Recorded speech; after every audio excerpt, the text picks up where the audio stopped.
আহ্বান বেস্টসেলার আত্মোন্নয়নমূলক বইয়ের বিশাল সমাহার। Audio book listening, understand and apply. মৃত্যু ভয়। সকল বেসিক ভয়ের মধ্যে নিষ্ঠুরতম ভয় হলো এটি। কারণটি স্পষ্ট। বেশিরভাগ ক্ষেত্রে মৃত্যু ভয় মানুষকে তাড়া করে ফেলে ধর্মীয় উন্মাদনার কারণে। তথাকথিত বিধর্মীরা সুসভ্যদের চেয়ে কম মৃত্যু চিন্তায় ভোগে। কোটি কোটি মানুষ এখনও অব্যাখ্যাত প্রশ্নগুলোর জবাব খুঁজে বেড়াচ্ছে। কোথা থেকে এবং কোথায়? আমি কোথা থেকে এসেছি এবং আমি কোথায় যাব? অনেক মানুষই মৃত্যুর পরে অনন্তকাল নরকবাসের কথা ভেবে ভীত হয়।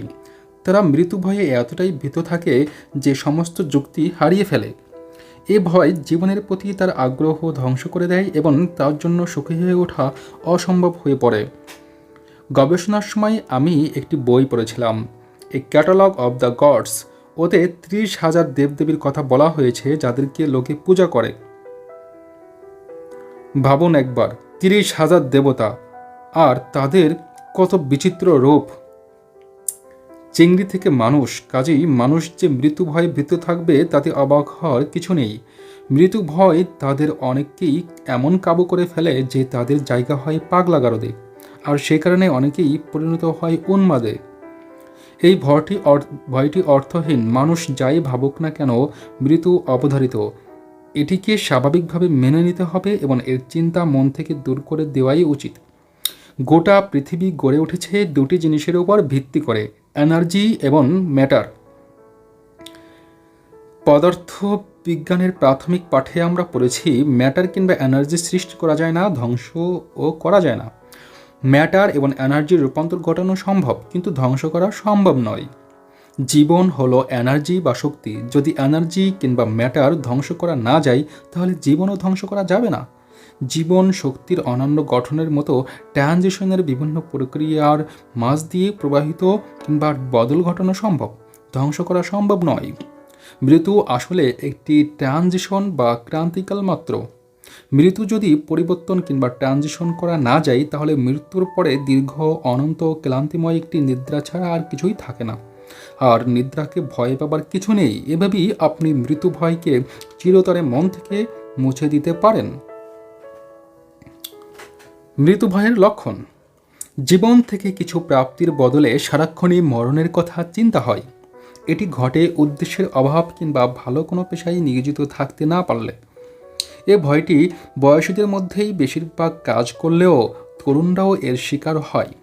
মৃত্যু ভয় তাড়ানোর শ্রেষ্ঠতম উপায় হলো কিছু অর্জনের জন্য অদম্য আকাঙ্ক্ষা।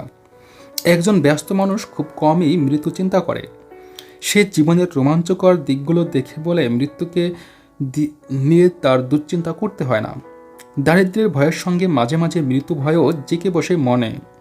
দারিদ্র্যের কারণে প্রিয়জনের মৃত্যু হতে পারে, এরকম ভয়ই আসলে কাজ করে মনে। আবার কিছু ক্ষেত্রে মৃত্যু ভয় চলে আসে অসুস্থতা এবং শারীরিক প্রতিরোধক ক্ষমতা ক্রমে কমে গেলে। মৃত্যু ভয়ের খুব সাধারণ কারণগুলোর মধ্যে রয়েছে রুগ্ন স্বাস্থ্য, দারিদ্র্য, উপযুক্ত পেশা না পাওয়া, ভালোবাসার বদলে হতাশা, উন্মাদনা, ধর্মীয় মৌলবাদ ইত্যাদি।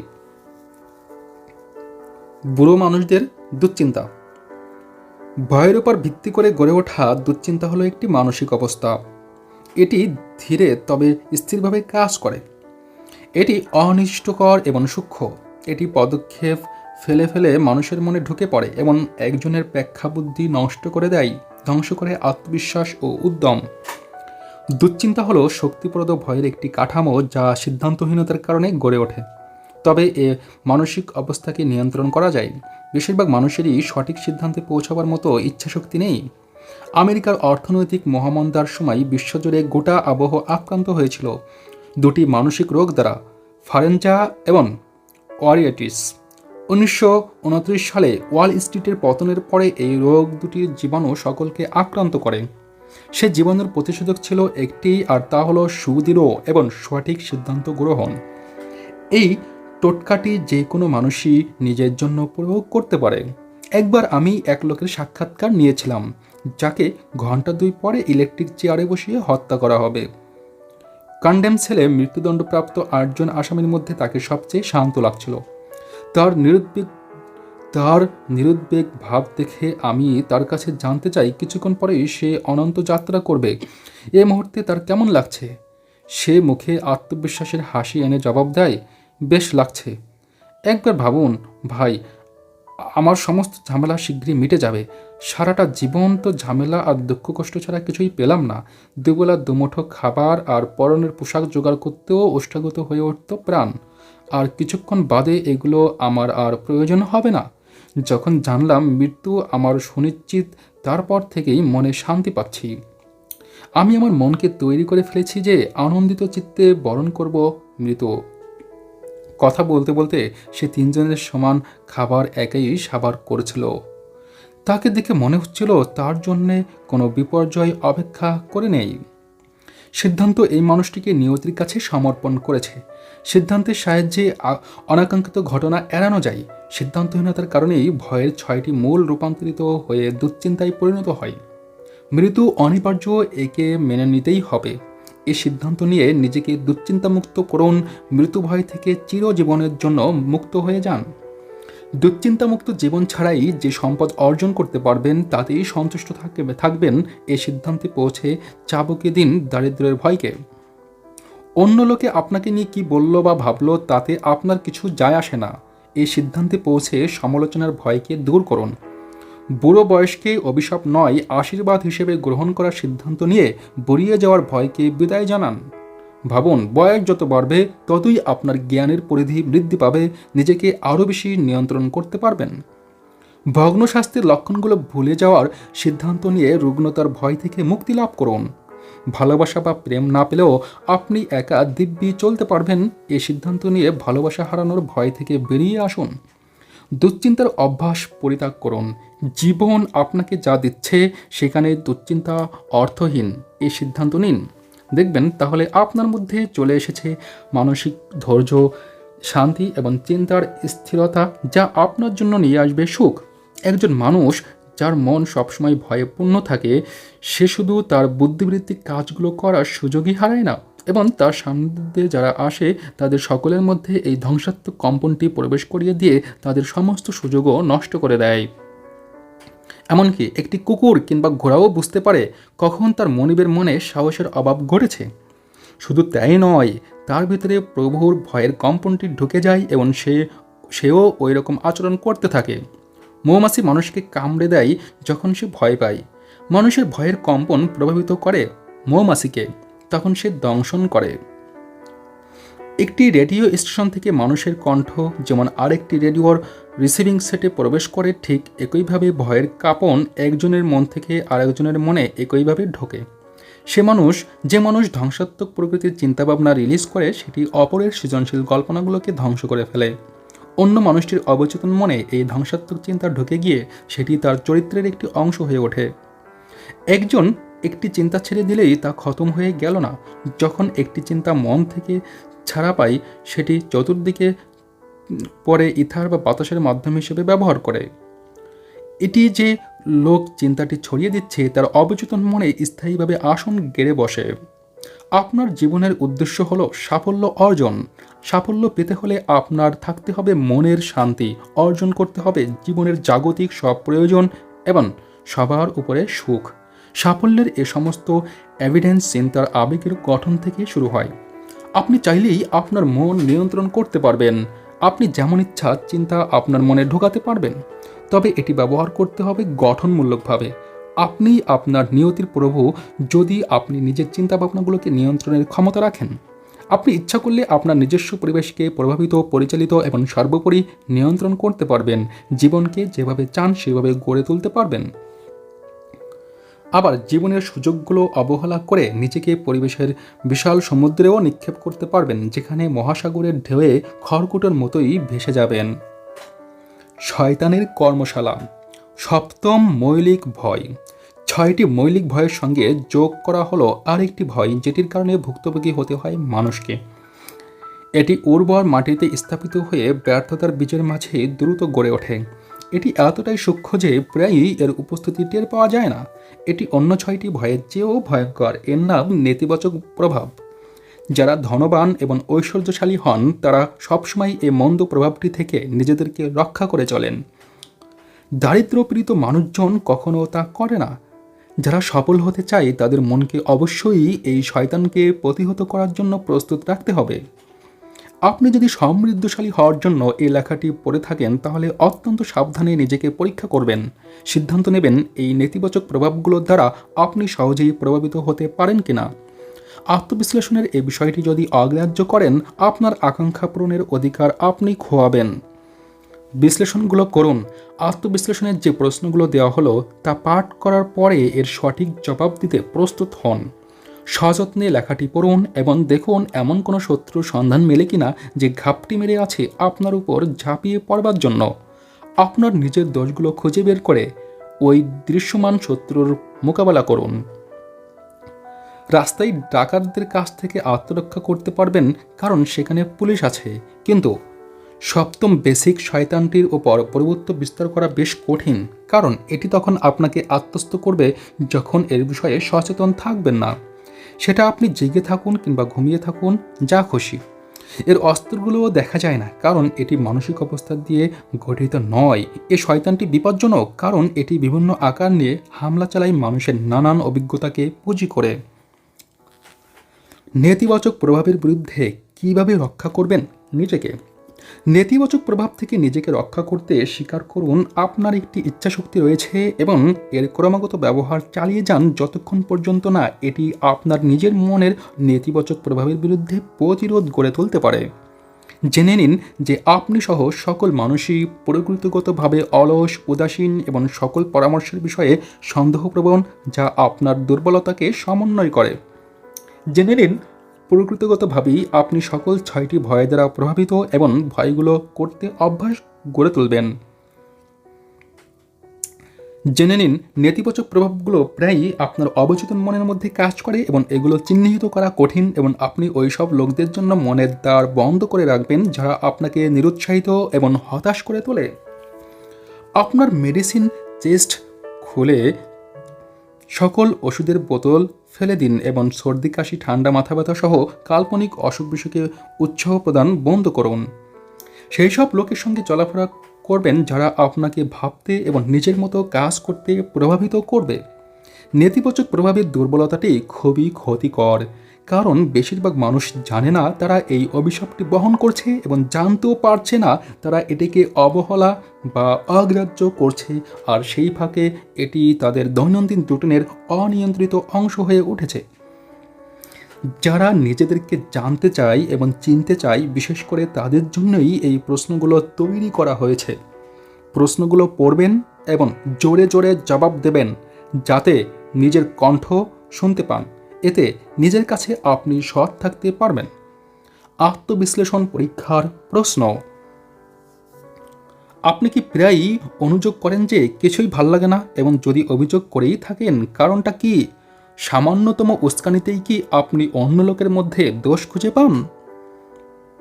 আপনি কি প্রায়ই আপনার কাজ ভুল করেন? করে থাকলে কেন? আপনি কি কথা বলার রসময় ব্যঙ্গবিদ্রুপ করেন এবং মারমুখী হয়ে থাকেন? আপনি কি লোকের সঙ্গ এড়িয়ে চলেন? চললে কেন? আপনার কি প্রায়ই হজমে গোলমাল হয়? হলে কারণটা কি? জীবন কি আপনার কাছে ব্যর্থ এবং ভবিষ্যৎ অনর্থক মনে হয়? যদি মনে হয় কেন? আপনি কি আপনার পেশা পছন্দ করেন? করলে কেন? প্রায়ই কি নিজেকে অসহায় মনে হয়? যারা আপনাকে ছাড়িয়ে যায় তাদেরকে কি ঈর্ষা করেন? আপনি আপনার সময় কি ভেবে বেশিক্ষণ কাটান, ব্যর্থতার কথা ভেবে না সাফল্যের কথা ভেবে? আপনি আপনার সময় কি বেশিক্ষণ কাটান ব্যর্থতার কথা ভেবে নাকি সাফল্যের কথা ভেবে? বয়স যত বৃদ্ধি পাচ্ছে আপনার মনে হচ্ছে আত্মবিশ্বাস বাড়ছে নাকি কমছে? ভুল থেকে কি আপনি শিক্ষা নেন? আত্মীয় স্বজন বা চেনা পরিচিতরা আপনাকে নিয়ে দুশ্চিন্তা করলে তা কি মেনে নেন আপনি? নিলে কেন? আপনার উপর কার প্রভাব সবচেয়ে বেশি এবং এর কারণ কি? নেতিবাচক বা নিরুৎসাহকর ঘটনা কি এড়িয়ে চলতে পারেন আপনি? ব্যক্তিগতভাবে আপনি কি উদাসীন? যদি তাই হয় কেন এবং কখন উদাস থাকেন? কাজের মাঝে ব্যস্ত থেকে ঝামেলা ভুলে যেতে কি আপনি শিখেছেন? আপনি কি নিজেকে মেরুদণ্ডহীন প্রাণী বলবেন যদি অন্যরা আপনার সম্পর্কে এরকম ধারণাই পোষণ করে থাকে? আপনাকে কি আপনাকে কী ধরনের বিষয় বিরক্ত করে থাকে এবং আপনি ওগুলো সহ্যই বা করেন কেন?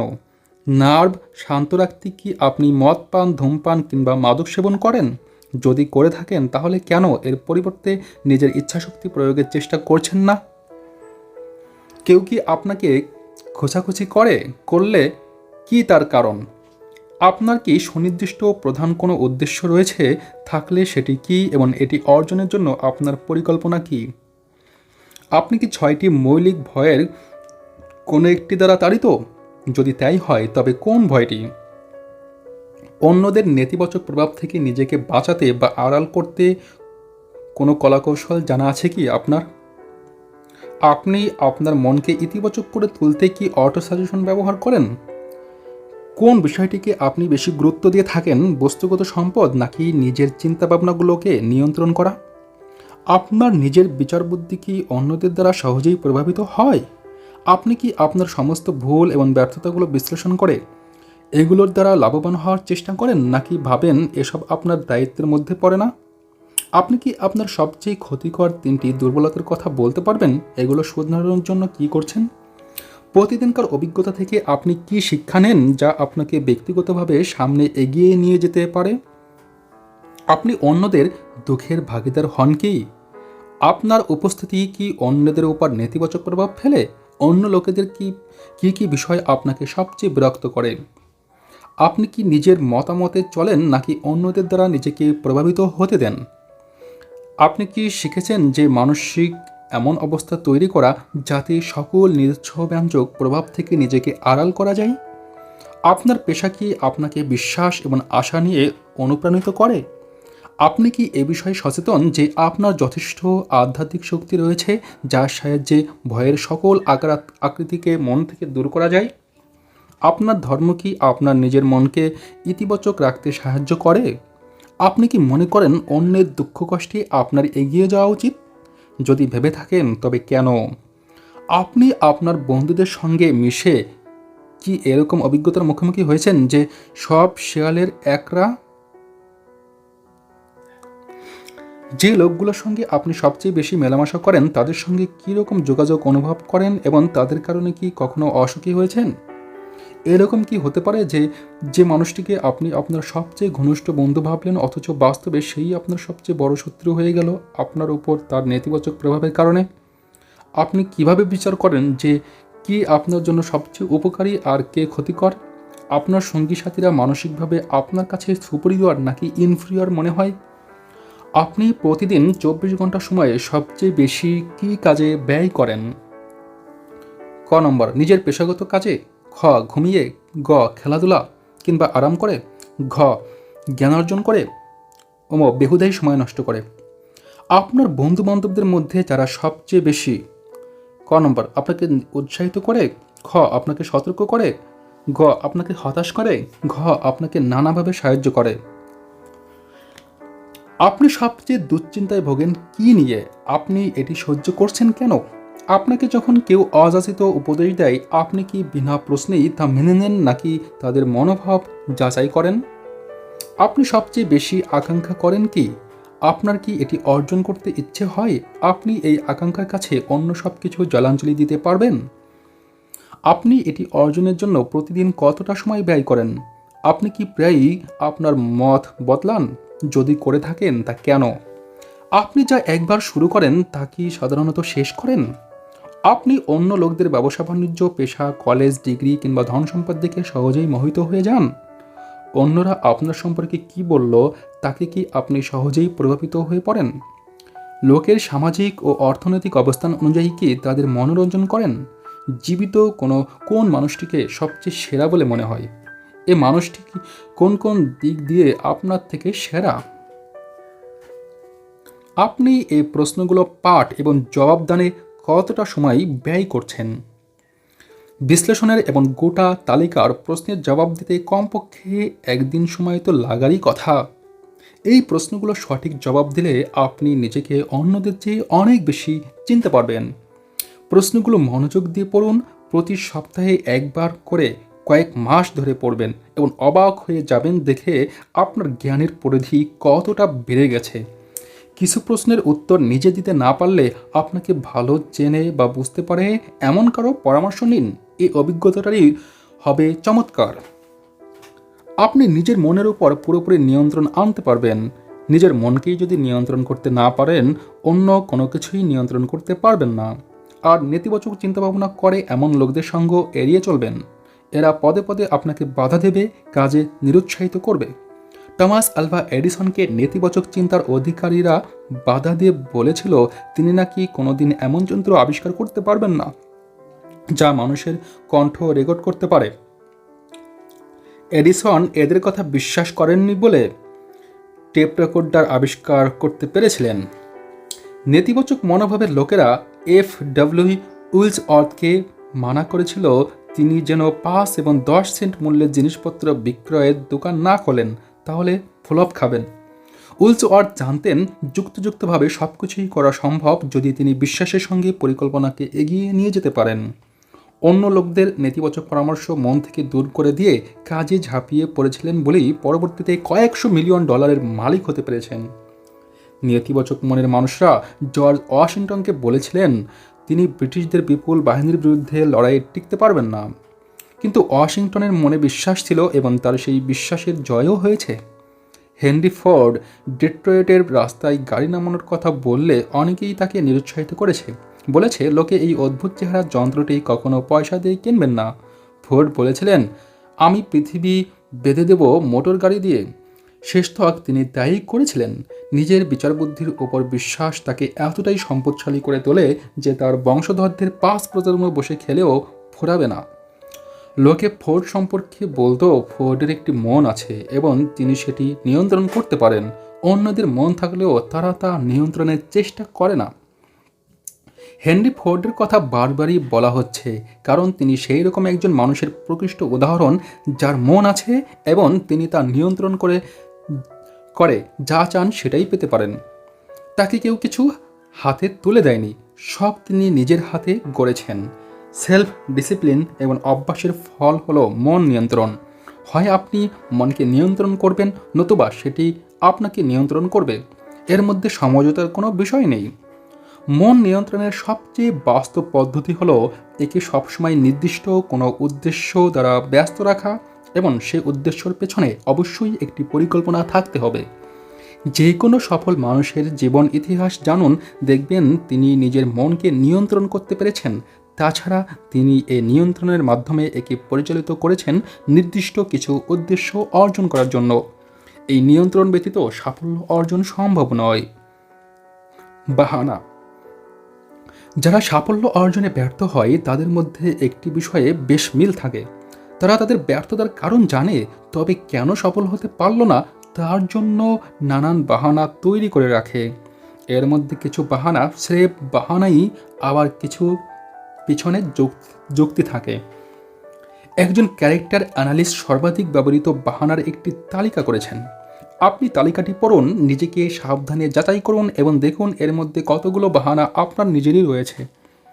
আমার যদি সংসার করতে না হতো, যদি টাকা থাকতো, আমার যদি উচ্চ শিক্ষা থাকতো, আমি যদি একটি চাকরি পেতাম, আমি যদি সুস্বাস্থ্যের অধিকারী হতাম, আমার হাতে যদি সময় থাকতো, সময়টা যদি ভালো হতো, যদি লোকে আমাকে বুঝতো, আমার পরিবেশ পরিস্থিতি যদি অন্যরকম হতো, যদি আমার জীবনটা নতুনভাবে শুরু করতে পারতাম, লোকে কি বলে সেই ভয় যদি মনের মধ্যে কাজ না করতো, আমাকে যদি কোনো সুযোগ দেওয়া হতো, আমি যদি এখন একটা সুযোগ পেতাম, যদি আমার বয়সটা আরেকটু কম হতো, যদি আমার বয়সটা আরেকটু কম হতো, আমি যা চাই যদি শুধু সেই কাজটাই করতে পারতাম, যদি জন্মসূত্রেই ধনী হতে পারতাম, যদি সঠিক মানুষগুলোর সঙ্গে পরিচয় হতো, অন্য লোকের মতো যদি প্রতিভা থাকতো আমার, যদি অতীতের সুযোগগুলো কাজে লাগাতে পারতাম, যদি বাড়ি ভাড়া দিতে না হতো আর বাচ্চা কাচ্চার পেছনে ব্যয় করতে না হতো, যদি কিছু টাকা সঞ্চয় করতে পারতাম, বস যদি শুধু আমার একটু প্রশংসা করতেন, আমাকে সাহায্য করার মতো যদি কেউ থাকতো, আমার পরিবার যদি আমাকে বুঝতে পারতো, যদি বড় একটি শহরে বাস করতে পারতাম, যদি শুধু শুরুটা করে দিতে পারতাম, শুধু যদি ফ্রি থাকতে পারতাম, যদি আমার অন্য লোকদের মতো ব্যক্তিত্ব থাকতো, আমি যদি এত মোটা না হতাম, আমার প্রতিভার কথা যদি লোকে জানতে পারতো, যদি স্রেফ একটা ব্রেক পেতাম, যদি ঋণের ভেজাল থেকে বেরিয়ে আসতে পারতাম, যদি ব্যর্থ না হতাম, যদি জানতাম কিভাবে, যদি সবাই আমার বিরুদ্ধাচরণ না করতো, যদি মনের মধ্যে এত দুশ্চিন্তা না থাকতো, যদি সঠিক মানুষটির সঙ্গে বিয়ে হতো, লোকজন যদি এত ভূতা না হতো, আমার পরিবারের মানুষজন যদি এত একগুঁয়ে না হতো, যদি নিজের উপর ভরসা করা যেত, যদি ভাগ্য আমার প্রতি বিরূপ না হতো, আমার যদি ভুল পরিবারে জন্ম না হতো, যদি এ পরিশ্রম করতে না হতো, যদি টাকাগুলো না খোয়াতাম, যদি অন্যরকম পড়শি পেতাম, যদি অতীত ভুলে যেতে পারতাম, যদি নিজের কোনো ব্যবসা থাকতো, যদি অন্য লোকে আমার কথা শুনতো, আর যদি এ সাহসটাই থাকতো যে নিজেকে দেখার যে আসলে আমি কি, আমার ভুলগুলো কি এবং সেগুলো শুধরাতে পারতাম, তাহলে হয়তো ভুল থেকে শিক্ষা নিতাম এবং অন্যদের অভিজ্ঞতা থেকে কিছু শিখতাম। কারণ আমি জানি আমার কিছু সমস্যা আছে, নইলে আজ সেখানেই থাকতাম যেখানে আমার থাকার কথা ছিল, এবং দুর্বলতাগুলো বিশ্লেষণ না করে সেগুলো এড়িয়ে যেতে বাহানা না করলে আজ আমার দশা এরকম হতো না। বাহানা বা ছুতো তৈরির এই অভ্যাস চিরকালীন এবং এটি সাফল্য অর্জনের পথে বিরাট অন্তরায়। লোকে কেন এমন ছুতো নিয়ে পড়ে থাকে? এর জবাব পরিষ্কার। তারা তাদের বাহানা বা ছুতোগুলোর পক্ষে সাফাই গায়, কারণ এগুলো তাদের সৃষ্টি। বাহানা গেঁথে থাকে অভ্যাসের গভীরে, আর অভ্যাস ভাঙা বড়ই কঠিন কাজ, বিশেষ করে সেগুলো যখন কোনো কাজের জন্য অজুহাত দেওয়া হয়। প্লেটো এজন্যই বলেছিলেন, প্রথম এবং সেরা বিজয় হলো নিজেকে জয় করা। নিজেকে জয়ের বদলে নিজের কাছে পরাজয় অত্যন্ত লজ্জার এবং ঘৃণার। আর একজন দার্শনিকও একই চিন্তা ব্যক্ত করে বলেছেন, আমি খুবই অবাক হয়ে গেলাম দেখে যে অন্যদের যেসব কুৎসিত রূপ আবিষ্কার করেছি তার সবই আসলে আমার প্রকৃতির প্রতিফলন মাত্র। বিষয়টি সবসময়ই আমার কাছে রহস্যজনক মনে হয়। বলেছেন অ্যালবার্ট হাবার্ড। কেন লোকে তাদের দুর্বলতার ঢাকাতে সময় নষ্ট করে ছুতো তৈরি করে? যদি অন্যভাবে ব্যবহার করা যেত, সেই একই সময় দুর্বলতা কাটানোর জন্য যথেষ্টই হতো, কোনো বাহানা সৃষ্টির প্রয়োজন হতো না। বিদায় নেওয়ার আগে আপনাদেরকে একটি কথা বলে যেতে চাই, জীবন একটি দাবা খেলা এবং আপনার প্রতিযোগিতা হচ্ছে সময়। আপনি যদি নড়াচড়া করতে ইতস্তত করেন, দ্রুত এগোতে দ্বিধা করেন, আপনার লোক সময় দ্বারা দাবা বোর্ড থেকে নিচ্ছিন্ন হয়ে যাবে। আপনি এমন একজন পার্টনারকে নিয়ে খেলছেন যে সিদ্ধান্তহীনতা মোটেই সহ্য করবে না। যত বাহানা আছে সব বাদ দিন। আপনার হাতে এখন জীবনের অসামান্য সমৃদ্ধির জগতে প্রবেশ করার মাস্টার কি। এটি ছোঁয়া যায় না, তবে এ খুব শক্তিশালী। এ আপনার মানে ধনী হওয়ার বিরাট আকাঙ্ক্ষা জাগিয়ে তুলতে পারবে। এটি আপনার মনে ধনী হওয়ার বিরাট আকাঙ্ক্ষা জাগিয়ে তুলতে পারবে। এটি ব্যবহার না করলে তার ফল আপনাকেই ভোগ করতে হবে, আর সেই ফলটি হলো ব্যর্থতা। আর মাস্টার কিটি সঠিকভাবে ব্যবহার করুন, আপনার জন্য অপেক্ষা করছে বিপুল পুরস্কার। যা কিছু অভিজ্ঞতার গল্প। কংগ্রেস সদস্যের চিঠি। 15 বছর আগে আমি ওয়েস্ট ভার্জিনিয়ার সালেম কলেজে ডিগ্রি প্রদান অনুষ্ঠানে একটি বক্তৃতা দিয়েছিলাম। আকাঙ্ক্ষা নিয়ে আমি এতটা আবেগে ভাষণ প্রদান করি যে গ্র্যাজুয়েশন ক্লাসের এক ছাত্রের মনে ওটা এমনই দাগ কেটে যায় যে সে ওটিকে নিজের জীবন দর্শন হিসেবে গ্রহণ করে। এই তরুণটি বর্তমানে কংগ্রেস সদস্য এবং বর্তমান প্রশাসনের এক হোমরা চমড়া ব্যক্তিত্ব। এই বইটি প্রকাশকের কাছে যাওয়ার ঠিক আগে সে আমাকে একখানা চিঠি লিখেছিল, যাতে আকাঙ্ক্ষা নিয়ে তার সমস্ত মতামত অকপটে প্রকাশ করেছিল। আমি সিদ্ধান্ত নিই তার এ চিঠি আমি এ বইতে যোগ করব। চিঠিটা পড়ুন, আপনার উপকারী হবে। প্রিয় নেপোলিয়ন, কংগ্রেস সদস্য হিসেবে কাজ করতে গিয়ে আমি নারী পুরুষদের সমস্যার ভিতরে দিকগুলো দেখেছি। আমি এ বিষয়ে একটি সাজেশন দিতে চাই যা মানুষদের উপকারে আসতে পারে। 1922 সালে আপনি সালেম কলেজের ডিগ্রি প্রদান অনুষ্ঠানে একটি বক্তৃতা দিয়েছিলেন। আমি তখন গ্র্যাজুয়েশন ক্লাসের ছাত্র। এই বক্তৃতায় আপনি আমার মনে এমন একটা আইডিয়া ঢুকিয়ে দেন যা কাজে লাগিয়ে আমি আমার দেশের মানুষের সেবা করতে পারি। আর ভবিষ্যতে আমি যেটুকু সাফল্যই অর্জন করি না কেন, সব কিছুর পেছনে কৃতিত্ব দেব আমি এই আইডিয়াটিকে। আমার পরামর্শ হলো, আপনি সালেম কলেজে যে বক্তৃতাটি দিয়েছিলেন তার সারমর্মটুকু আপনার বইতে দিয়ে দেবেন। ফলে আমেরিকার জনগণ আপনি বহু বছর ধরে আমেরিকাকে গড়ে তোলবার পেছনে যে বিখ্যাত মানুষগুলোর অবদান রয়েছে তাদের সঙ্গে আপনার সম্পর্ক এবং অভিজ্ঞতার কথা জানতে পেরে যার পরনাই উপকৃত হবে। আমার এখনও মনে আছে যেন গতকালকের ঘটনা। হেনরি ফোর্ডের যে অসাধারণ বর্ণনা আপনি দিয়েছিলেন, তিনি পড়ালেখার তেমন সুযোগ পাননি, তার হাতে টাকা পয়সা তেমন ছিলই না, প্রভাবশালী বন্ধুবান্ধব ছিল না, তারপরও তিনি শিখরে আরোহণ করতে পেরেছিলেন। আপনি আপনার বক্তৃতা শেষ করার আগেই আমি সিদ্ধান্ত নিই, যত কষ্টই হোক না কেন আমি আমার নিজের জন্য একটি জায়গা করে নেব। হাজার হাজার ছেলেমেয়ে এ বছরের এবং আগামী বছর তাদের স্কুলের পড়াশোনা শেষ করবে। সকলেই বাস্তব উৎসাহের একটি মেসেজ খুঁজবে, যা আমি আপনার কাছ থেকে পেয়েছিলাম। তারা জানতে চাইবে কোথায় যাবে, কি করবে, কিভাবে করবে জীবন। আপনি তাদেরকে বলতে পারবেন, কারণ আপনি অসংখ্য মানুষের সমস্যা সমাধানে সাহায্য করেছেন। যদি সম্ভব হয় আমি আপনাকে পরামর্শ দেব। আপনি আপনার প্রতিটি বইতে আপনার ব্যক্তিগত বিশ্লেষণের চার্টটি দিয়ে দেবেন। তাতে বইটির ক্রেতা আত্ম আবিষ্কারের একটা সুযোগ পাবেন, যার ইঙ্গিত আমি আপনার কাছ থেকে পেয়েছিলাম অনেক বছর আগে। এতে এ বইয়ের পাঠকরা তাদের দোষ গুণের পক্ষপাতহীন একটি চিত্র পেয়ে যাবেন এবং তারা সাফল্য ও ব্যর্থতার পার্থক্য ও অনুধাবন করতে পারবেন।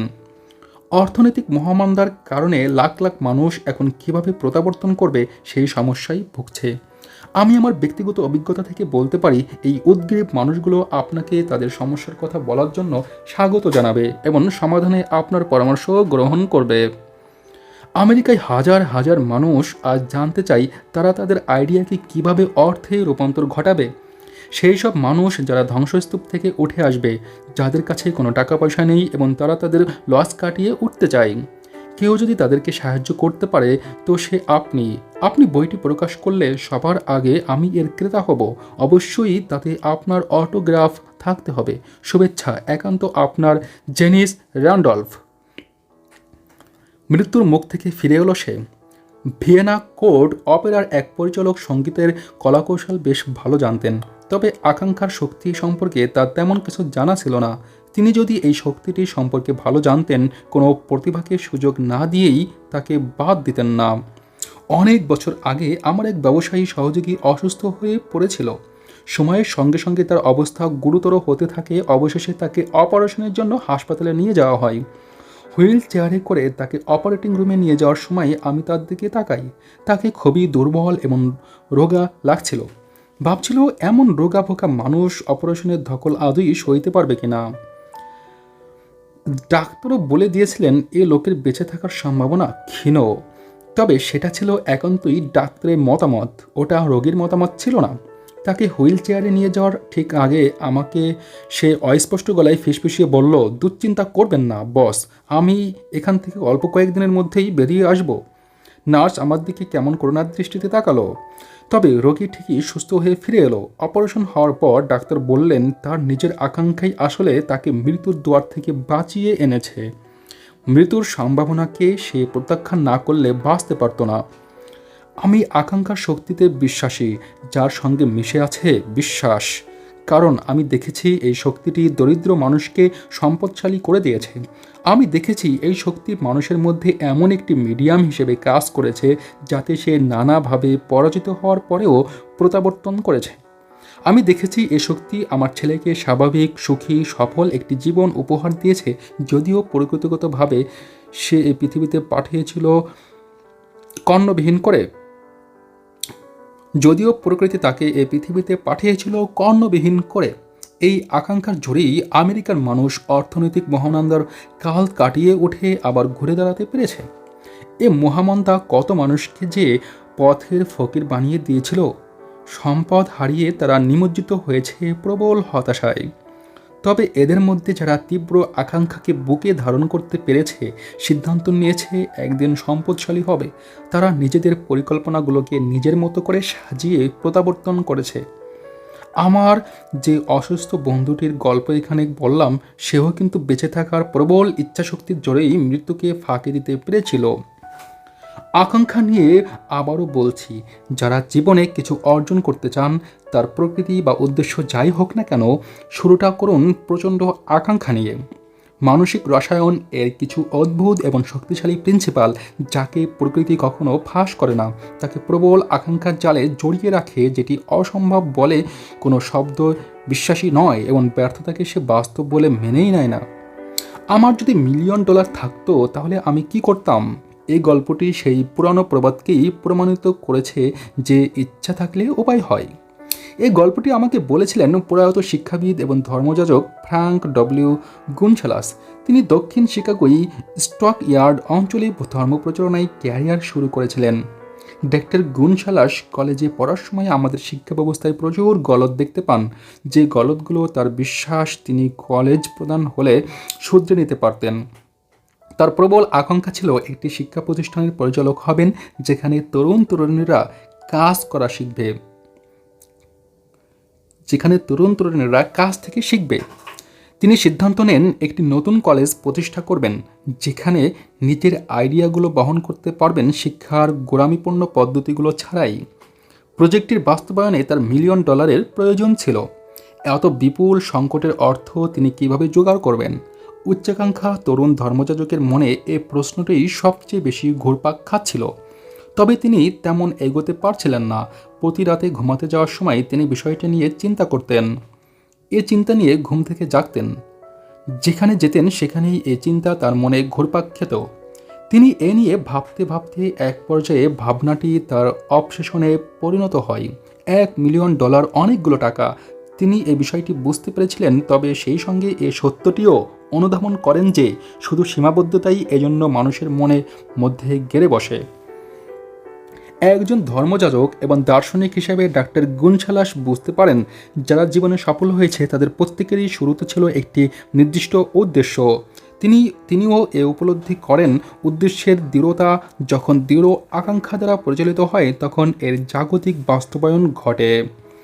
তিনি এসব সত্য সবই জানতেন, তবে জানতেন না কিভাবে এবং কোত্থেকে $1,000,000 জোগাড় করবেন। এক্ষেত্রে স্বাভাবিক যে ব্যাপারটি ঘটতে পারত তা হলো একজন এ কথা বলে ইচ্ছেটা ত্যাগ করত, আমার আইডিয়াটি ভালো, তবে আমি এটি নিয়ে কিছুই করতে পারবো না, কারণ আমি প্রয়োজনীয় $1,000,000 জোগাড়ই করতে পারবো না। বেশিরভাগ মানুষ কিন্তু ঠিক এই কথাগুলোই বলতো, কিন্তু গুনশালাস তা বলেননি। তিনি যা বলেছিলেন এবং যা করেছিলেন তা এতটাই গুরুত্বপূর্ণ যে এখানে তার অভিজ্ঞতা তার ভাষ্যে তুলে দিলাম। শনিবারের এক বিকেলে আমি আমার ঘরে বসে চিন্তা করছিলাম কিভাবে টাকাটা তোলা যায়। প্রায় 2 বছর ধরে আমি কেবল চিন্তাই করে যাচ্ছিলাম, চিন্তা ছাড়া আর কিছুই করিনি। অবশেষে কাজে নেমে পড়ার সময় এলো। আমি তখনই আমার মন স্থির করে ফেললাম যে 1 সপ্তাহের মধ্যে $1,000,000 জোগাড় করে ফেলবো, কিন্তু কিভাবে তা নিয়ে অবশ্য ভাবছিলাম না। আসল বিষয় ছিল এই সিদ্ধান্তে উপনীত হওয়া যে একটি নির্দিষ্ট সময়ের মধ্যে টাকাটা পেতে হবে, এবং সত্যি বলছি, যে মুহূর্তে নির্দিষ্ট সিদ্ধান্তে পৌঁছালাম 1 সপ্তাহের মধ্যে টাকাটা জোগাড় করে ফেলবো, আমার মধ্যে চলে এলো এক অদ্ভুত আশ্বস্ত বোধ। এরকম অভিজ্ঞতা আগে কখনো হয়নি। আমার মনের মধ্যে কে যেন বলে উঠল, এই সিদ্ধান্তটি আরও আগে নিলে না কেন? টাকাটা তোমার জন্য সবসময়ই অপেক্ষা করছিল। তারপর সব কিছু দ্রুত ঘটতে লাগলো।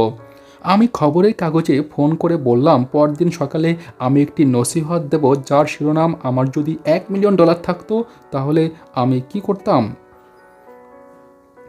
আমি এই নসিহতটি তৈরির কাজে লেগে গেলাম, এবং সত্যি বলতে কি, কাজটা তেমন কঠিন কিছু ছিল না, কারণ গত প্রায় 2 বছর ধরে আমি ওই নসিহতটা তৈরি করছিলাম।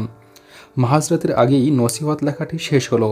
আমি বিছানায় গিয়ে আত্মবিশ্বাস নিয়ে ঘুমালাম, কারণ আমি তখন দেখতে পাচ্ছিলাম $1,000,000 পেয়ে গেছি। পরদিন খুব ভোরে উঠে পড়লাম ঘুম থেকে, বাথরুমে গিয়ে নসিহতটি পড়লাম, তারপর হাঁটু গেড়ে বসে প্রার্থনা করলাম আমার নসিহত যেন এমন কারো দৃষ্টি আকর্ষণ করে যে আমার প্রয়োজনীয় অর্থ সরবরাহ করতে পারবে। প্রার্থনার সময় আবারও সেই আশ্বস্ত হওয়ার অনুভূতিটি ফিরে এলো মনের মাঝে যে আমি টাকা পাচ্ছি। উত্তেজনার চোটে লেখাটি না নিয়েই বেরিয়ে পড়লাম ঘর থেকে, এবং মঞ্চে উঠে ওটা পড়তে গিয়ে খেয়াল হলো জিনিসটি সঙ্গে নিয়ে আসেনি।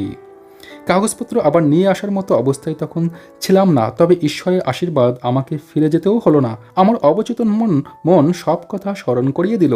আমি চোখ বুজে সমস্ত আত্মা দিয়ে আমার নসিহত বয়ান করলাম দর্শক শ্রোতাদের কাছে। আমি শুধু দর্শকদের সঙ্গেই কথা বলিনি, মনে হচ্ছিল স্বয়ং ঈশ্বরের সঙ্গে কথা বলছি। আমার হাতে $1 মিলিয়ন এলে কি করব তার বিস্তারিত ব্যাখ্যা দিলাম। আমার পরিকল্পনাটি খুলে বললাম যে একটি বিখ্যাত শিক্ষা প্রতিষ্ঠান গড়ে তোলবার ইচ্ছা আছে আমার, যেখানে তরুণ শিক্ষার্থীরা হাতে কলমে সব কিছু শিখবে এবং একই সময় তাদের মানসিক উন্নয়নও ঘটবে। আমি বক্তৃতা শেষ করে বসেছি, পেছনের সারি থেকে একজন তার আসন থেকে দাঁড়িয়ে পড়লেন, হেঁটে এগোলেন মঞ্চের দিকে। আমি বুঝতে পারছিলাম না লোকটির মতলব কী। তিনি মঞ্চ বেদিতে এসে আমার দিকে হাত বাড়িয়ে দিয়ে বললেন, রেভারেন্ড, আপনার নসিহত আমার পছন্দ হয়েছে। আমার বিশ্বাস $1 মিলিয়ন পেলে আপনি যা করতে চাইছেন তা করতে পারবেন। আমি যে আপনাকে বিশ্বাস করেছি এবং আপনার নসিহতের ওপর আস্থা রেখেছি তার প্রমাণ চাইলে কাল সকালে আমার অফিসে চলে আসুন। আমি আপনাকে $1 মিলিয়ন দেব। আমার নাম ফিলিপ ডি আর্মোর। তরুণ গানসালাস মিস্টার আর্মোরের অফিসে গিয়েছিলেন এবং $1 মিলিয়ন পেয়েছিলেন। ওই টাকা দিয়ে তিনি আর্মোর ইনস্টিটিউট অব টেকনোলজি গড়ে তোলেন। এখানে একটি জিনিস খেয়াল করুন, তিনি নির্দিষ্ট একটি সিদ্ধান্তে পৌঁছার 36 ঘন্টার মধ্যে টাকাটা পেয়ে যান। টাকাটি পাবার জন্য তিনি একটি নির্দিষ্ট পরিকল্পনাও করেছিলেন। তরুণ গানসালাসের $1 মিলিয়ন চাইবার মধ্যে নতুনত্ব কিছুই নেই।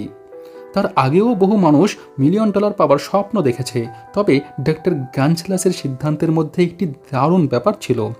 তিনি ওই শনিবার জোর দিয়ে বলেছিলেন, আমি ওই টাকাটি 1 সপ্তাহের মধ্যে পেয়ে যাব। যে মানুষ যদি জানে সে কি চায়, ঈশ্বর তার পক্ষে থাকেন, যদি কিনা ওই লোকটি তার চাইবার জিনিসটি পাবার বিষয়ে দৃঢ় প্রতিজ্ঞ থাকে।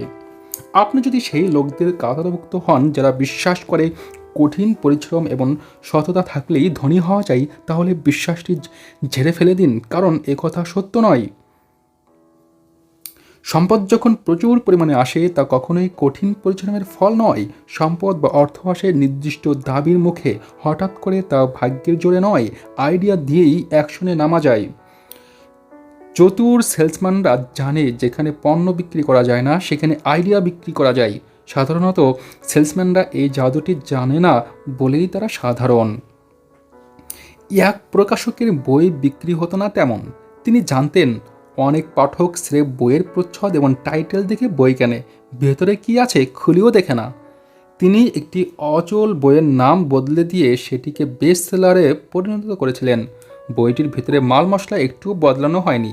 তিনি বইয়ের প্রচ্ছদ ছিঁড়ে ফেলে সেখানে নতুন প্রচ্ছদ এবং টাইটেল লাগিয়েছিলেন। ব্যাস, বই সুপারহিট। আইডিয়ার কোনো স্ট্যান্ডার্ড প্রাইস বা মূল্য নেই। আইডিয়ার স্রষ্টারা তাদের নিজেদের মূল্য নির্ধারণ করেন। সাথে চালাক চতুর হলে তিনি তা পেয়েও যান। চলচ্চিত্র শিল্প চোখের পলকে অনেককে কোটিপতি বানিয়েছে। তাদের বেশিরভাগই আইডিয়া তৈরি করেননি, তবে আইডিয়া চেনার ক্ষমতা তাদের ছিল। স্বাধীনতা অথবা সিদ্ধান্ত গ্রহণে মৃত্যু। সিদ্ধান্তের মূল্য নির্ভর করে ওগুলো বাস্তবায়নে যে সাহসের প্রয়োজন তার উপর। যেসব বড় বড় সিদ্ধান্ত নেওয়া হয়েছে তা সভ্যতার ভিত্তিমূল গড়ে তুলতে সাহায্য করেছে, সেগুলো অর্জনে বিপুল ঝুঁকি নিতে হয়েছে। কখনো কখনো তা ডেকে এনেছে মৃত্যু। তবে সর্বকালের সেরা সিদ্ধান্ত বলে অভিহিত করা হয় 1176 খ্রিস্টাব্দের জুলাইয়ে ফিলাডেলফিয়াতে বসে যে 56 জন মানুষ সিদ্ধান্ত নিয়েছিলেন সেটিকে। তারা জানতেন তাদের এই সিদ্ধান্ত হয় সকল আমেরিকার জন্য স্বাধীনতা নিয়ে আসবে, নতুবা তাদের প্রত্যেককে ফাঁসি কাস্টে ঝুলতে হবে। আমরা এই অতি গুরুত্বপূর্ণ সিদ্ধান্তের তারিখটির কথা স্মরণ রাখতে পারি, তবে খুব কম মানুষই বুঝতে পারি এই সিদ্ধান্ত নিতে কতটা সাহসের প্রয়োজন হয়েছিল। আমরা বিপ্লবের ইতিহাস পাঠ করি এবং আমেরিকার জনক হিসেবে জর্জ ওয়াশিংটনকে কল্পনা করি যে তিনিই আমাদের স্বাধীনতা এনেছিলেন, তবে সত্য হলো ওই ওয়াশিংটন ওই ঘটনার একজন সহযোগী ছিলেন মাত্র। লর্ড কর্নওয়ালিস আত্মসমর্পণ করার বহু আগেই তার সেনাবাহিনী আমেরিকার স্বাধীনতা নিশ্চিত করেছিল। তবে ওয়াশিংটনের গৌরব ক্ষুণ্ণ করার অভিপ্রায়ে কিন্তু এ কথাগুলো বলা হয়নি, বরং যে আশ্চর্য ক্ষমতার বদলে তিনি স্বাধীনতা পেয়েছিলেন সেদিকেই বেশি মনোযোগ দেওয়া প্রয়োজন। ঐতিহাসিকরা এই ক্ষমতার কথা উল্লেখ করতে বেমালুম ভুলে গেছেন, যা একটি জাতির জন্ম দিয়েছিল, তাদের স্বাধীনতা এনে দিয়েছিল। এই ক্ষমতার জন্মের ঘটনাগুলোর উপর একটু চোখ বোলানো যাক। গল্পের শুরু 1770 খ্রিস্টাব্দের 5 মার্চ বোস্টনে। ব্রিটিশ সৈনিকরা তখন রাস্তায় টহল দিয়ে বেড়াচ্ছে। তাদের চেহারা দেখে ভীত সাধারণ নাগরিক। কলোনিস্টরা সশস্ত্র মানুষজন দেখে বেজায় ক্ষুব্ধ। তারা তাদের ক্ষোভ প্রকাশ পাচ্ছিল সৈনিকদের উদ্দেশ্যে পাথর ছুঁড়ে মেরে। শেষে কমান্ডিং অফিসার আদেশ দেয়, বেয়োনেট তোলো, চার্জ করো। শুরু হয়ে যায় লড়াই। এতে বহু হতাহত হয়। এই ঘটনাটি এমনই ক্ষোভের সৃষ্টি করে যে প্রাদেশিক অ্যাসেম্বলি অ্যাকশন গ্রহণের জন্য একটি মিটিং ডাকে। এই অ্যাসেম্বলির দুজন সদস্য ছিলেন জর্জ হ্যানকক এবং স্যামুয়েল অ্যাডামস। তারা অত্যন্ত সাহসের সঙ্গে কথা বলেন এবং ঘোষণা করেন বোস্টন থেকে সকল ব্রিটিশ সৈনিককে বিতাড়িত করা হবে। অ্যাসেম্বলির সঙ্গীত স্থগিতের আগে স্যামুয়েল অ্যাডামসকে দায়িত্ব দেওয়া হয় প্রভিন্সের গভর্নর হাচিনসনের সঙ্গে কথা বলার জন্য এবং তিনি ব্রিটিশ সৈনিকদেরকে বোস্টন থেকে চলে যাওয়ার দাবি জানান। তার অনুরোধ রক্ষা করা হয়। বোস্টন থেকে চলে যায় ব্রিটিশ সেনারা। তবে ঘটনার ওখানেই পরিসমাপ্তি নয়। এটি এমন এক পরিস্থিতির সৃষ্টি করে যা গোটা সভ্যতাকে বদলে দেয়। বোস্টনের সৈন্যদের সঙ্গে সংঘর্ষের 2 বছর বাদে স্যামুয়েল অ্যাডামস প্রস্তাব রাখেন কলোনিগুলোর মধ্যে একটি করেসপন্ডেন্টস কমিটি গঠন করা হবে এবং প্রতিটি কলোনিতে একজন করেসপন্ডেন্ট থাকবেন। এই প্রস্তাব দেওয়ার আগে অ্যাডামস 13টি কলোনির মধ্যে চিঠির আদান প্রদান করেছিলেন তাদের সমস্যার সমাধানের জন্য। এই প্রস্তাবটি করা হয় ব্রিটিশ আমেরিকার কলোনিগুলোর উন্নয়নের জন্য বন্ধুত্বপূর্ণ সহযোগিতার উদ্দেশ্যে। এই ঘটনাটি লক্ষ্য করুন। এটি ছিল সুদৃঢ় প্রসারিত ক্ষমতার প্রতিষ্ঠানের শুরু, যা আপনাকে এবং আমাকে স্বাধীনতা এনে দেবে বলে নিয়তি নির্ধারিত ছিল। মাস্টার মাইন্ড গঠিত হয়ে গিয়েছিল। এ দলে ছিলেন অ্যাডামস, রিচার্ড হেনলি, লি এবং জন হ্যানকক। করেসপন্ডেন্স কমিটি গঠিত হয়। মাস্টার মাইন্ডের বর্ধিত শক্তিই কিন্তু সকল কলোনির মানুষজনকে একত্র করতে পেরেছিল। বিশৃঙ্খল উপনিবেশগুলো সেবারই প্রথম অর্গানাইজড প্ল্যানিংয়ের প্রক্রিয়া শুরু করে। একতাই শক্তি। কলোনির নাগরিকরা ব্রিটিশ সৈনিকদের বিরুদ্ধে বিশৃঙ্খলভাবে লড়াই চালিয়ে যাচ্ছিল, অনেকটা বোস্টনের দাঙ্গার মতো। তবে তাতে কোনোই লাভ হচ্ছিল না। তাদের একক দুঃখ দুর্দশা কোনো মাস্টার মাইন্ডের অধীনে সংহত হচ্ছিল না। একক দলের মানুষগুলো কেউই তাদের মন, আত্মা বা শরীর দিয়ে নির্দিষ্ট কোনো সিদ্ধান্তে একত্রিত হতে পারছিল না যাতে ব্রিটিশদেরকে হটানো যায়। এরকমটা চলেছে অ্যাডামস, হ্যানকক এবং লি একত্র হওয়ার আগ পর্যন্ত।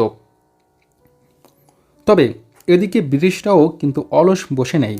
তারাও নিজেদের মতো করে পরিকল্পনা করছিল তাদের অর্থ এবং সংগঠিত সেনাবাহিনীর সাহায্যে। ব্রিটিশ রাজগেজকে দায়িত্ব দেন হ্যাচিনসনকে ম্যাসাচুসেটসের গভর্নরের পদ থেকে উচ্ছেদ করার জন্য। নতুন গভর্নরের প্রথম কাজই ছিল স্যামুয়েল অ্যাডামসের কাছে দূত পাঠিয়ে তাকে ভয় দেখানো। তাকে ব্রিটিশ রাজ্যের পক্ষ থেকে গভর্নরের দূত কর্নেল ফেটন হুমকি দেন যেন তিনি ব্রিটিশদের আর কোনো বিরোধিতা না করেন, তাহলে তাকে ফাঁসিতে ঝোলানো হবে। আর যদি হিজ ম্যাজেস্টির বিরুদ্ধাচরণ না করেন অ্যাডামস, বিনিময়ে তাকে বিশেষ সুযোগ সুবিধা দেওয়া হবে। তবে আগে তাকে ব্রিটিশ রাজার সঙ্গে শান্তি স্থাপন করতে হবে। অ্যাডামস দ্রুত সিদ্ধান্ত নিতে বাধ্য হন।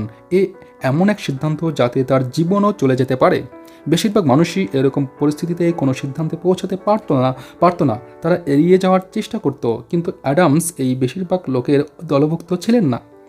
তিনি কর্নেল ফেন্টনকে বলেন, আপনি গভর্নর গেজকে গিয়ে বলুন যে আমি বিশ্বাস করি আমি অনেক আগে থেকেই রাজার সঙ্গে শান্তি স্থাপন করেছি।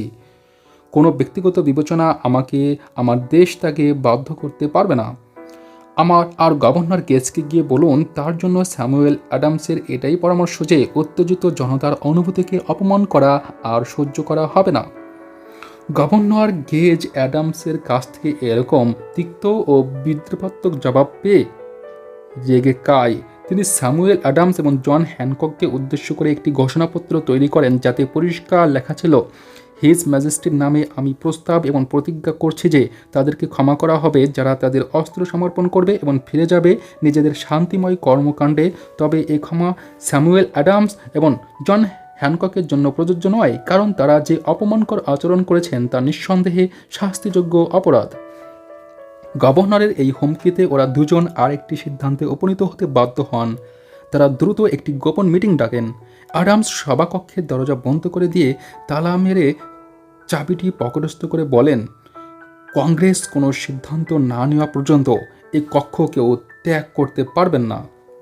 সবাই নানান হইচই বিতর্ক শেষে সিদ্ধান্ত নেওয়া হয় 1774 সালের 5 সেপ্টেম্বর ফিলাডেলফিয়ায় প্রথম কন্টিনেন্টাল কংগ্রেস মিটিং হবে। নতুন কংগ্রেসের প্রথম সবার আগে দেশের ভিন্ন একটি অঞ্চলের আরেকজন নেতা summary view of the rights of British America প্রকাশের প্রসব যন্ত্রণায় অস্থির ছিলেন। এই নেতাটির নাম টমাস জেফারসন, ভার্জিনিয়ার নেতা। তার সঙ্গে ভার্জিনিয়ার লর্ড ড্যানমোরের সম্পর্ক ছিল আদায় কাজকলায়। টমাস জেফারসনের বিখ্যাত ছামারি অব দ্য রাইটস প্রকাশের কিছুকাল পরেই জানা যায় তার বিরুদ্ধে হিজ ম্যাজেস্টির সরকার রাষ্ট্রদ্রোহের অভিযোগ এনেছেন। এই ভিত্তিতে অনুপ্রাণিত হয়ে জেফারসনের এক সহকর্মী প্যাট্রিক হেনরি যে সাহসী মন্তব্যটি করেছিলেন তা ম্যাজিকের পর্যায়ে উপনীত হয়েছে। তিনি বলেছিলেন, এটা যদি রাষ্ট্রদ্রোহ হয় তাহলে এরকম রাষ্ট্রদ্রোহিতা করা আরও উচিত। 1776 সালের 7 জুন ফার্স্ট কন্টিনেন্টাল কংগ্রেসের মিটিংয়ে রিচার্ড হেনরি লিজ চেয়ারম্যানকে উদ্দেশ্য করে যে কথাগুলো বলেন তাতে গোটা অ্যাসেম্বলি চমকে যায়। তিনি বলেন, ভদ্র মহোদয়গণ, আমি বলতে চাই এই ইউনাইটেড কলোনিগুলোর মুক্ত এবং স্বাধীন রাজ্য হিসেবে কাজ করার অধিকার রয়েছে এবং তারা ব্রিটিশ রাজের সমস্ত আনুগত্য থেকে বিচ্ছিন্ন হতে চায়। গ্রেট ব্রিটেনের সঙ্গে তাদের কোনো রকম রাজনৈতিক যোগাযোগ থাকবে না। লির এই বক্তব্য উত্তপ্তভাবে আলোচিত হতে থাকে এবং শেষে তিনি ধৈর্য হারাতে শুরু করেন।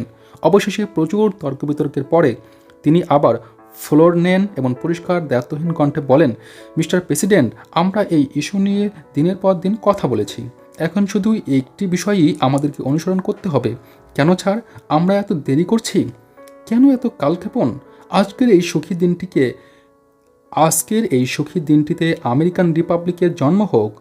তাকে আবির্ভূত হতে দেখে সে ধ্বংসাত্মক হবে না, বরং শান্তি এবং আইনের অনুশাসন প্রতিষ্ঠা করবে। ইউরোপ মহাদেশ আমাদের দিকে তাকিয়ে আছে। সে দাবি করছে আমরা স্বাধীনতার একটি জীবন্ত উদাহরণ হব, যা জনগণের সুখের জন্য অবিচার ও অরাজকতার বিরুদ্ধে কাজ করবে। লি এর পরপরই ভার্জিনিয়া চলে যান তার পরিবারের মানুষজন অসুস্থ হয়ে পড়ার কারণে। তবে যাওয়ার আগে তিনি তার বন্ধু টমাস জেফারসনের কাছে সমস্ত দায়িত্ব বুঝিয়ে দেন। এর কিছুদিন পরে কংগ্রেস প্রেসিডেন্ট হ্যানকক কমিটির চেয়ারম্যান পদে জেফারসনকে অধিষ্ঠিত করেন স্বাধীনতা ঘোষণাপত্র লিখে দেওয়ার জন্য। কংগ্রেস কর্তৃক গৃহীত এই ডকুমেন্টে যারা সই করেছিলেন তারা প্রত্যেকেই আসলে নিজেদের মৃত্যু পরোয়ানায় দস্তখত করেছিলেন, কারণ গ্রেট ব্রিটেনের সঙ্গে যুদ্ধে কলোনিগুলো হেরে গেলে এমন দশাই হতো, আর যুদ্ধে হেরে যাওয়ার সম্ভাবনাও ছিল যথেষ্টই। ডকুমেন্টটি লেখা হয় 28 জুন। মূল ড্রাফটটি কংগ্রেসের সামনে পাঠ করা হয়। তারপর কয়েকদিন এটি নিয়ে আলোচনা করা হয়েছে, পরিবর্তন করা হয়েছে এবং শেষে এটি তৈরি হয়েছে। 1776 সালের 4 জুলাই টমাস জেফারসন অ্যাসেম্বলির সামনে দাঁড়িয়ে নির্ভীক চিত্তে ইতিহাসের অন্যতম গুরুত্বপূর্ণ সিদ্ধান্তটির কথা পড়ে শোনান। জেফারসনের পড়া শেষ হলে ডকুমেন্টের উপর ভোটাভুটি হয়। এটিকে গ্রহণ করা হয় এবং এতে 56 জন ব্যক্তি দস্তখত করেন যারা এই সিদ্ধান্ত গ্রহণের মাধ্যমে নিজেদের জীবন বিপন্ন করে তুলেছিলেন। তবে ওই সিদ্ধান্তই একটি জাতিসত্তার জন্ম দেয়। পৃথিবীর বুকে জন্মলাভ করে স্বাধীন আমেরিকা, যে দেশ পরবর্তীতে দুনিয়ার সবগুলো রাষ্ট্রের মধ্যে সর্বাপেক্ষা ক্ষমতাবান হয়ে ওঠে। মাস্টার মাইন্ড এর 56 জন সদস্যের একটি সিদ্ধান্তই এই ঘটনাটি ঘটাতে সাহায্য করেছিল, আর তাদের এই সিদ্ধান্ত জর্জ ওয়াশিংটনের সৈন্যদের সাফল্য নিশ্চিত করে, কারণ ওই সিদ্ধান্তের স্পিরিট প্রতিটি সৈনিকের মনে আশার আলো জ্বেলে দেয় এবং এটি আধ্যাত্মিক শক্তি হিসেবে কাজ করে বুঝিয়ে দেয় পৃথিবীতে ব্যর্থতা বলে কিছু নেই, সঠিক সিদ্ধান্তই মানুষের জীবনে সাফল্য বয়ে আনে। মাই ডিয়ার অডিয়েন্স, এতক্ষণ ধৈর্য সহকারে সম্পূর্ণ অডিও শোনার জন্য আপনাকে অসংখ্য ধন্যবাদ। অডিওটি ভালো লাগলে বন্ধুদের সাথে শেয়ার করুন আর আমার চ্যানেলটিকে সাবস্ক্রাইব করে পাশেই থাকুন, আর কমেন্ট বক্সে জানিয়ে দিন এরপর কোন বইটির অডিওটি আপনি শুনতে চান।